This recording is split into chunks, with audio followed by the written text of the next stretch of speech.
Hududai, Alalas, Anagal, Adabongo,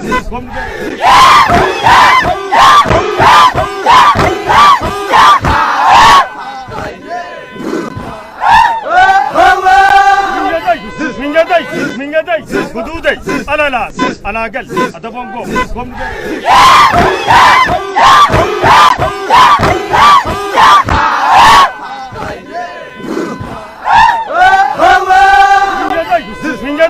Mingadai, Hududai, Alalas, Anagal, Adabongo,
Uummanni Karrayyuu naannoo Oromiyaa godina Shawaa Bahaa aanaa Fantaallee keessatti argama.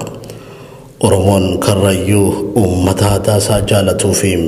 horsiisee bulummaan baroota gidiraa fi cunqursaa hedduu dabarsuun hanga ammaa aadaalee duudhaa fi sirna gadaan wal bulchaa jiraatuun isaanii ni beekama. Hawaasni kun aadaa duudhaa sirna gadaa Oromootiin hanga ammaatti kan bulaa jiru yoo ta'u, haalli daangeffama isaanii gara bahaatiin Harargee lixaa, gara kibbaatiin Arsii, kaabaan naannoo Affaarii fi lixaan naannoo Amaaraa xarafaan sabni Orgobbaa jiraatuun daangeffamti. Magaalaan guddittiin aanaa Fantaallee magaalaan mataa haaraa Finfinneerraa fageenya kiiloomeetirii 200 fi magaalaa Adaamarraa immoo kiiloomeetira 100 fagaattee argamti. Karrayyuun hangafa bareentumaati. Ta'us ammoo gosti Oromoo Karrayyuu kutaalee Oromiyaa Baalee, Booranaa, Walloo, Harargee fi iddoowwan biroo keessallee faca'ee akka jiraatu qorattoonni hiddalatiinsa Oromoo hedduun barreessanii jiru. Akkuma armaan olitti ibsuuf yaallechi Oromoon Karrayyuu ilmaan bareentumaa taatee baasuu fi dullachatti qoodamti. Dhiittan baroota mootummaa abbootii irree kan Minilik lammaffaa bara 1889 hanga 1913 akkasumas Haayile Sillaasee fi mootummaan abbaa irree kan Dargii irraa hafuudhaan aadaa boonsaa Oromoon hundittiin bulaa ture sirna gadaa isaa dimokiraasii kan heera fi seeraa kan fuudhaa heerumaa kan tumaa caffee odaa irratti ciniinnatanii sadarkaa amma irra jiran kanam gahanii jiru. Madida.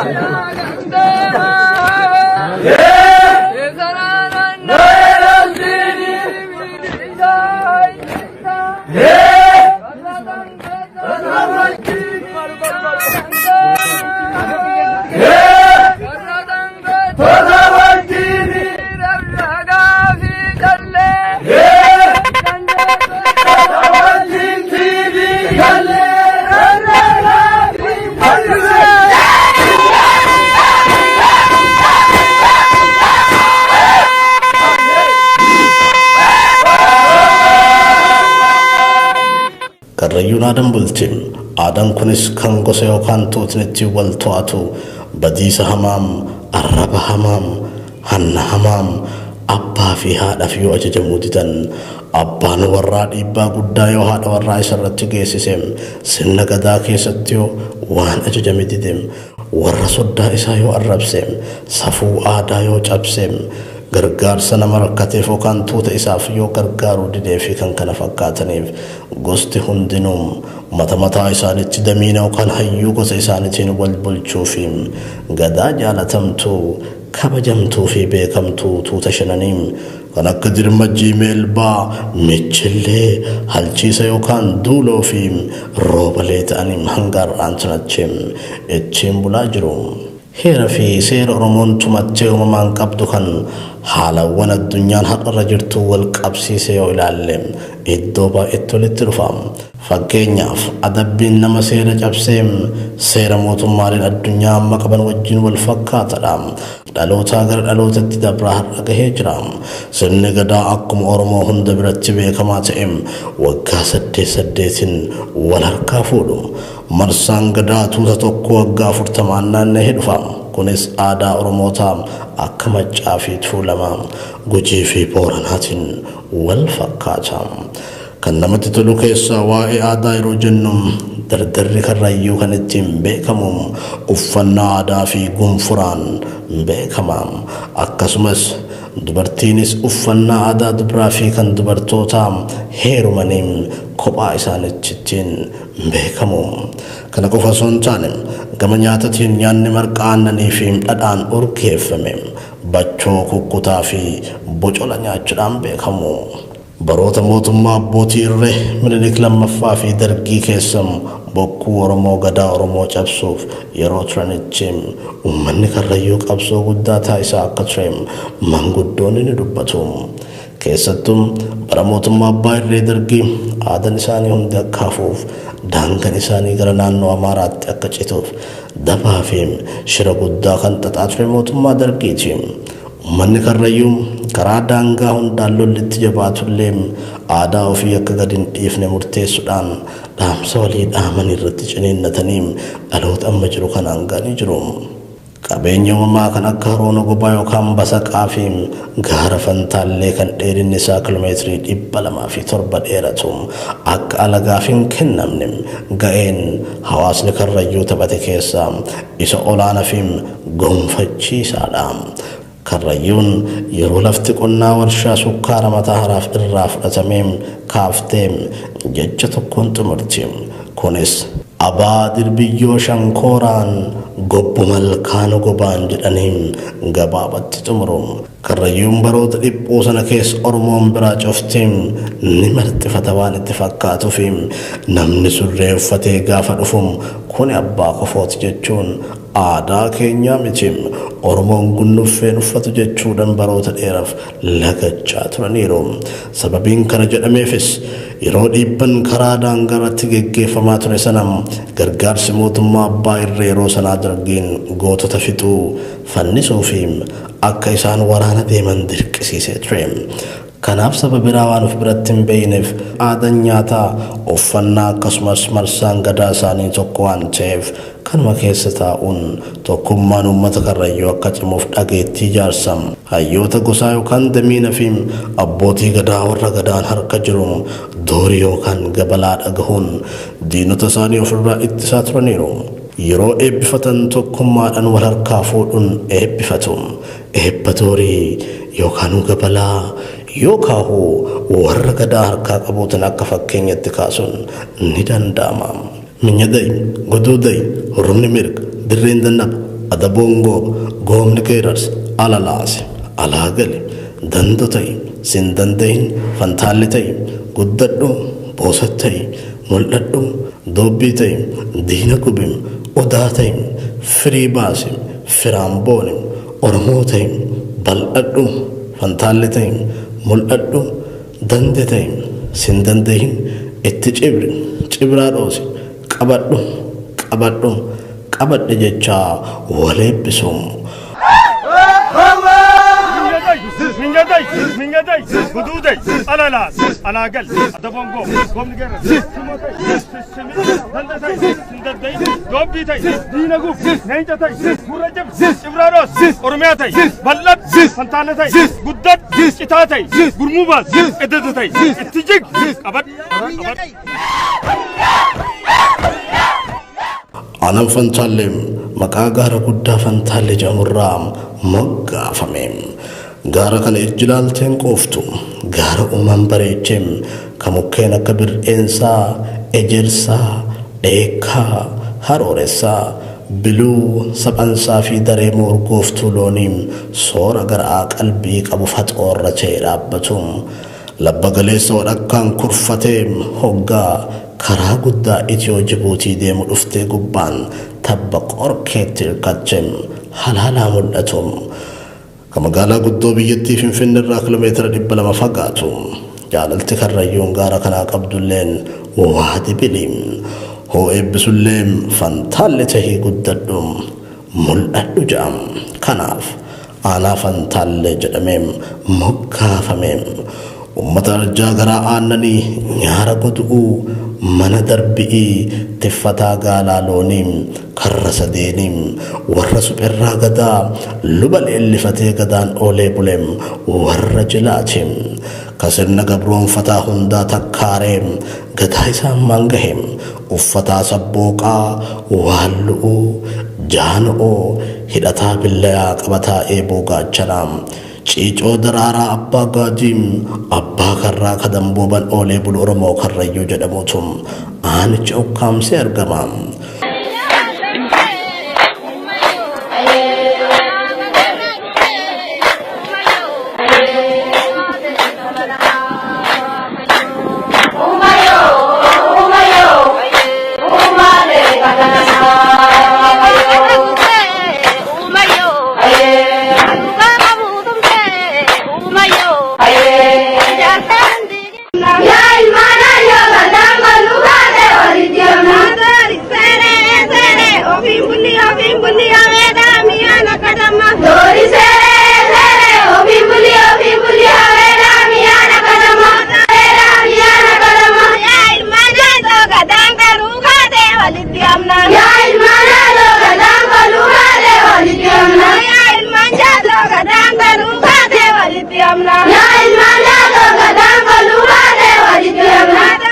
Horsiisee bulaa waan ta'eef dheedan dareemoo gaarii fi bishaan barbaada odoo faana horii isaa jala deemuun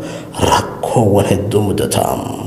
Karrayyuun akkuma Oromoo biraa horii jaalata kabajaa qabaa fi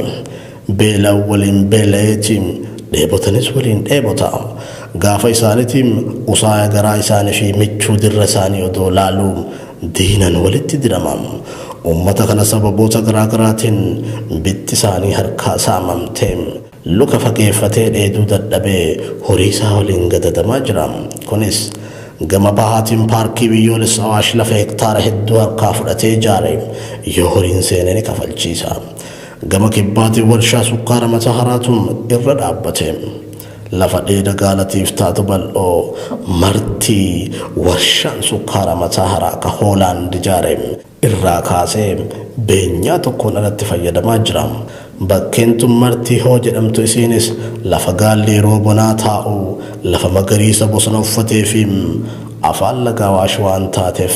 saara garaa garaa loogoo dheekkaa roqaa fi mukkeen dhedheeroo gaaddisa akka hedduu namaaf horillee qabdi. Warshaan kun saaminsa lafaa kan hangana jedhanii dubbatuun nama dhibuun handhureeffatuu caalaa lubbuu abbaa biyyaa hedduu irratti fannisee xuraawaan isa jalaa bahu lubbuu namaa fi horii hedduu galaafate. Iyyi hawaasa kanaa dirmachuu dhabdeem sagaleen isaa mootummaa biyya bulchina jedhutti dhagahamuu diddeem lafa ofirratti agabee jiraataa jira. Sanii oliinis warshaan burtukaana nuuraa heeraa lafa hanganan jedhamne irraa dhiibee uummata nagayaa qubsuma dhabsiisee roorroo nama kocaan dhiitee lafa ofirratti bobbaa gala wallaalee harka maratee taa'a. Kana malilleem dhiibbaa uumamaan irra gahe kan bishaan lafaa burquum burqaa haraa yookaan nogoba jedhamu guutee faca'ee garaacha gobbuu handhura lafaa fudhatee mootummaa naannoo Affaariyyoo waldaangeessum dhiibamuun lafaa achiinis jiraatullee baroota afran dabre kanam walitti waan araaramaniif goomicha yookaan nageenya gaariitu jira. Kana malilleem karroorroon isaa hammaattee sa'a nama harkatti nama gabaabsee mootummaa naannoo Amaaraa kan gara kaaba dhihaatiin argamudha. Akkuma namuu beekum uummanni Karrayyuu uummata horsiisee bulaa abbaa horoo kabakka daraaraa dareemoon jirtu loon isaa waliin dhaabbatuun gaafa kana inni diina lubbuu gaadeem ofillee lubbuu dhabuum loon isaa jala halkanii guyyaa dhaaggahee dhibaafamam gara aadirra ofirra kan horii isaatti leellisaam xiloo qabu qarateet isaan bobbaasee galchaam mul'ii qullaa fi harka qullaa bobba'een galuum kanaaf dhiirti xiloon bobba'a dubri mutaan bobbaati jedhee mammaakaam achi fagoo karrayyuun eeboof gaachana qabatee fardaan lola meeshaa duraan kan akka waxxii baljigii fi dinifoorii faa fayyadamaam lafa ofiitiif lolataam diina humna hanga isaa qabu dura waan dhaabbatuufiim jabu rakkateen beekum heddummina dhabee diinni gamaa gamanaa itti timulleem diinni isallee meeshuma akka inni qabuu qaba waan taheefiim ofirraa dhoowwuun dadhabneem bulchiinsi naannoo Amaaraam saba kana cabsuu dadhabeem lafa isaa arjo'oo sa'aa nama wayyoomaa sanatti cololi'uun jabo hirriiba isaan kucheem dhaabbitti hafaniim karrayyuun daangarati diinan hulee walitti bahee dheessuun fafaa ilma abaluutu diina dheesse jedhanii riqan hooddatan balaaleffatan diina dheessetiin warrattiin galaa je'ee tura dhaabbatee ajjeesee du'a hoogamteefillee ofitti dhaabet of gombisa yookaan jilba hidhatee hanga lubbuun keessaa baatuu eeggata maleem nama akka isaam kaqawween isaa akkuma kan isaatti ibidda baatuun dheessu ta'isaa ibidda baatee tiyya bishaan baatiin ja'am kanas gootota karrayyuu kan bifa jenne kanaa wareegaman hedduu maqaa tarreessinee fixuun yeroo fudhataam kana seenaaf dhiifneem hundee dubbii tiyyaa qota baasuuf gootummaan ummata kanaa balbalaa dhufteem daangaa isaa qofa odoon taaneem daangaa Oromoo biralleef dirmatee dhaqqabaam kanas gaafa ummata keenya adda citaa diinni akka keenyatti dhooqqeeffateem walloo kamisee waraannitti jabaateem dirmachuu barbaada karrayyuutti miila ergannaan karrayyuun gaafsan dirmatee dhaqeem harki guddaan achitti caameem awwaala karrayyuu jaaniim addatti akka jiruum manguddoonni ni himuum agarsiiftuun seenaa kanaatis jechama kanaa ori'aa roobii qaaree jechama jedhuudha jechamni kun gadaa duuloo keessa dhagameem dheebottoonni sirna duriim nafxanyaan warri haadhan dhaadatuum ka ona gaaraam ka lafa diriirtuu fi bishaan bareeduuf ijji dhiigdeem ummata karrayyuu cabsuu dadhabnaan tooftaa lolaatti jijjiirrateem mala bobbaa galaam meeshaa waraanaa gurguddaa fayyadamuun lafa isarraa dhiibeem lubbuu gootota isaatiifiim horii isaa hedduu mancaaseem bara mootummoota Itoophiyaa duraanirraa kaasee hanga ammaattiim jaarsa karrayyuum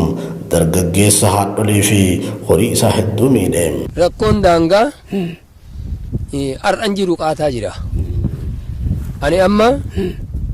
egan dhaladhe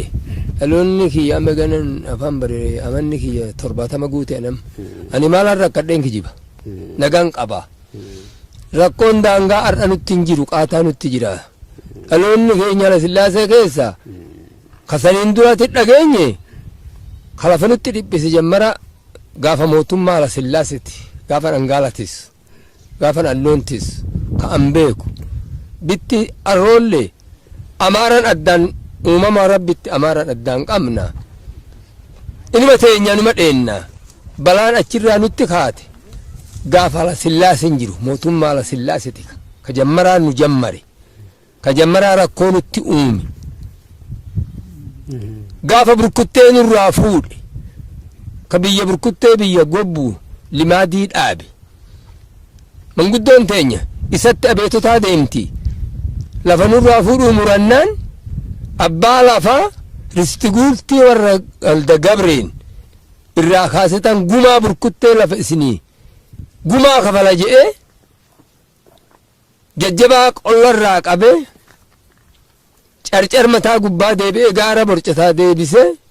gaara gaalaa deebisee dudda daalacha deebisee achirraa kaartaa lafaa akkatti kaase ulaagaa malkaa jiloo gamasirra deebisee achumaan amaaraadaa buusee karaboo funyaan karaboo askutee micci gaararra deebise gaarri sun uumama amma waan banne numa taa'a namuun qonnee numa taa'a achumaan gaara kanarra deebise jalaalee deebise asumaan hallaayyaa jabbii labii bulgaala gabuuse kaartaatti kaase labii laga buuse dhuka lagaa deebise dhuka labaa gamasiin barakati gamanaan dhufee buuran laga jette koluu buuse koluu Sudaanetti hoggaasan arraa kalee miti mootummaa durtu Sudaanii macuu takkachi kaa'e koluu laga buuse asumaan gadi bishaan ho'oo deebise gaa amma bishaan ho'oo deebise madaalaan dha'ee garba dhiibbitti gadi buuse fantaallee gara jalaa deebise kaartaa akkatti kaase. Sababiin isaan uummata horsiisee bulaa kana dhiibaniif daangaa lafa isaanii babal'ifachuuf karaa guddaa Itiyoo Jibuutii deemu kanarratti bahanii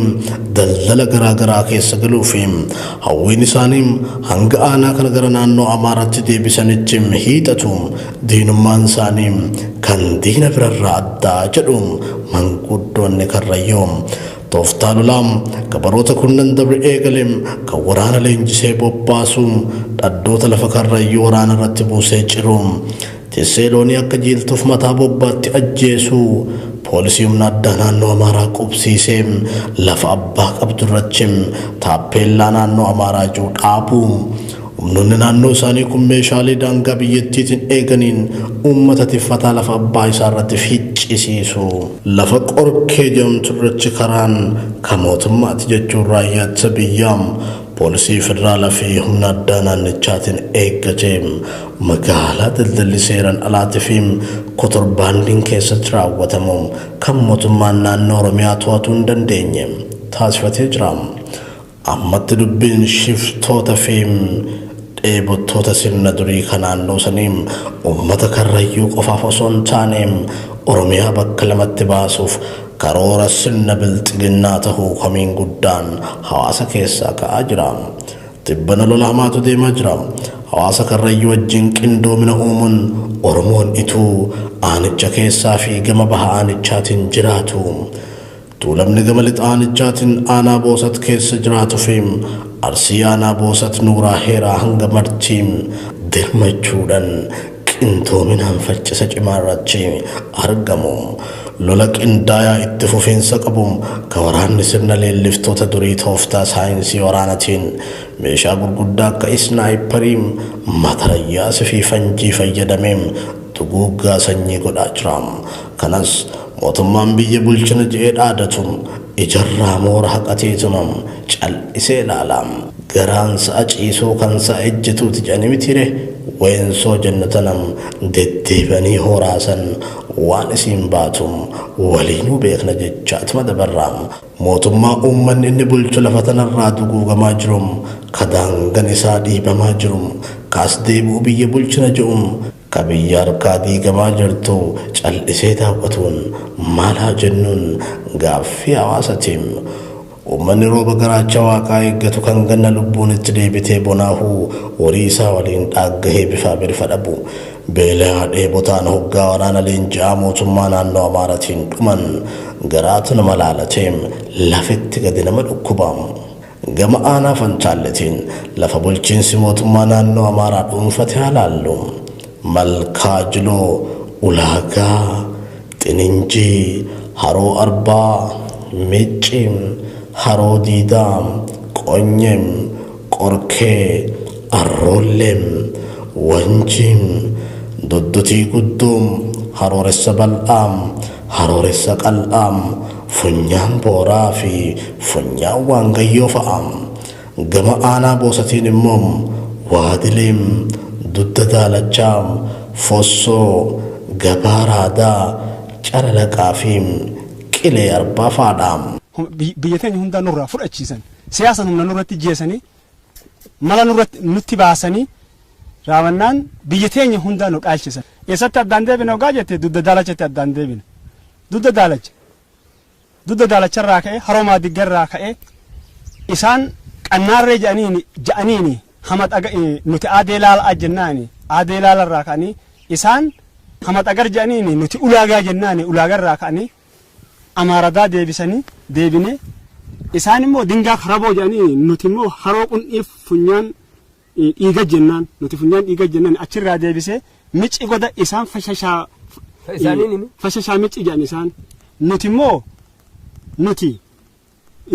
mici jennaan achirraa deebisee cophaa nuti cophaa gad aanu cophaa ol aanu jenna isaan laayii cophaa taachi cophaa jedhaniin kana deebisee karaa jabbii jennaan nuti isaan karaa xijjuu eenyu jedhaniini labii bu'a lafti teenya labii buuti labii deebisee achumaan qaawa labii deebisee boqqolloo gama ba'e dagaagaa deebi'ee achumaan buuraniin ba'e bulgaa gama utaalee kolu'um lafa roofu jaarsi maqaa dha'umee xaafii deebi'ee lafti teenya kana amaaran addaawwannu daangessu lafti amaaran addaawwannu daangessu kana boru hoona akkana jiru ragaa kiyya qabaadheeti lafuma teenya gubbatte ragaa keenya qabaannee ragaa nu karrayyuun aanaa fantaallee ragaa keenya gubbaa jenneeti ragaa keenya harkaa qabaanneeti biyyuma teenya irratti du'aadha biyyuma teenya irratti nu fixan biyyuma teenya irratti nu fixan ragaa lafa teenya quubsaa harkaa qabnas lola miilanaa katti fufiinsa qabu kan mootummaan naannoo isaanii baajata guddaa ramadeem milishaa humna addaa naannoo Amaaraa poolisii federaalaa fi raayyaa biyyaatti bobbaase kanarratti lubbuu qulqulluun hawaasa Karrayyuu ituu Tuulamaa fi Arsirraa hedduutu galaafatame lola kanarratti kan nama ajaa'ibsiisu mootummaan naannoo Oromiyaa uummata lafisaa irratti gara jabeeyyii shiftoota Amaaraatiin duguugamaa jiru kanam osoo arguu jallisuun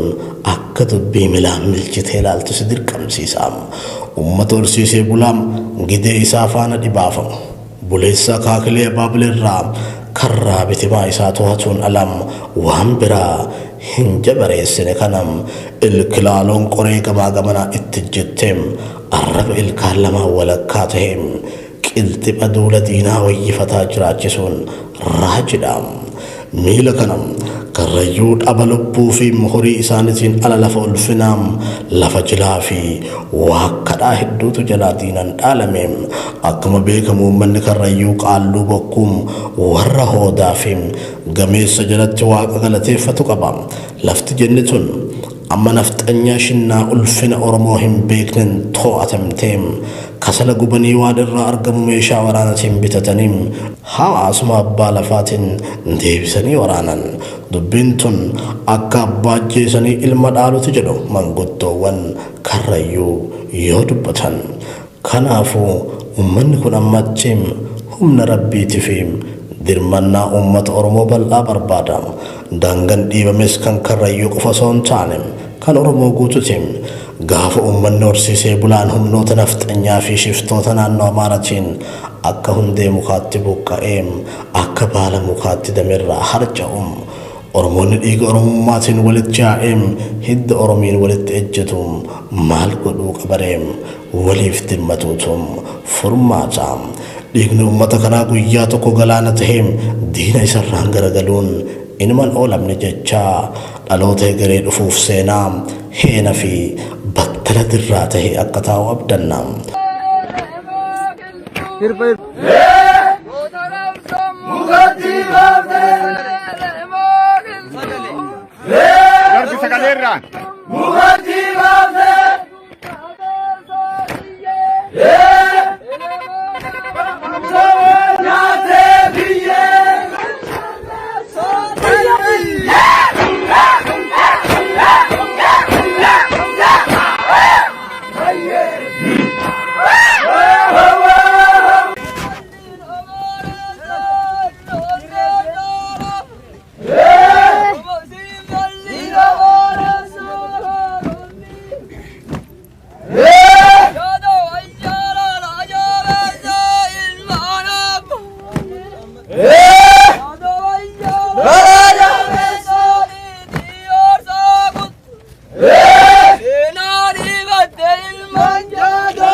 dura dursoo Oromoo fi Oromiyaan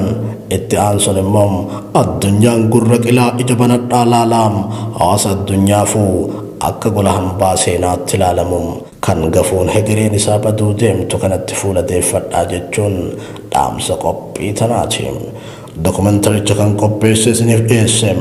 an Muhammad Fantaalleetiim ogeessi produkshinii bareedan kukkuule ammoo Abdii Jamaalim fayyadayaam horaa bulaam gadaan quufaa gabbinam. mingaday mingaday hududay alalas alagal adabongo gomnigera simotay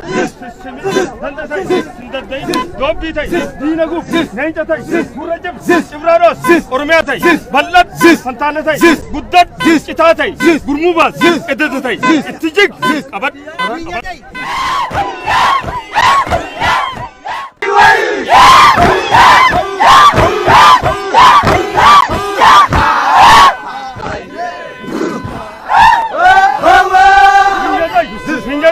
mingaday hududay alalas alagal adabongo gomnigera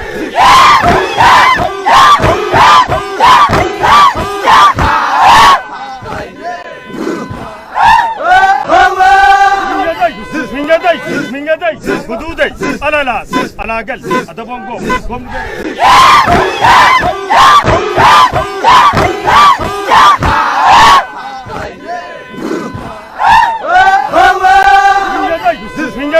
mingaday hududay alalas alagal adabongo gomnigera